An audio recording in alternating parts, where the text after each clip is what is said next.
మందార ఆకుతోటి ఆయిల్ ఎలా తయారు చేయాలో చూపిస్తాను ఫ్రెండ్స్.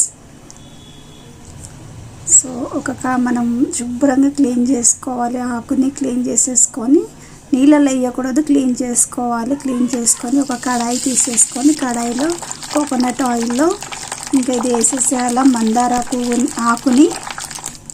సో ఆకుని వేసేసి బాగా నేను చిటపటలాడినాక మొత్తం దాంట్లో ఆకులో ఉన్న నీరు క్వాంటిటీ ఉంటుంది, ఆ నీరు అంతా వెళ్ళిపోయే వరకు బాగా మరగనియాలి. ఉట్టి నీరు క్వాంటిటీ పోయేంత వరకే మరగనియాలి. సో దాంట్లోకి వెళ్ళి ఆయిల్ గ్రీనిష్గా అయ్యిందంటేనే ఇంకా మనం ఆకులను తీసేసి వడగొట్టేసుకోవాలి ఫ్రెండ్స్.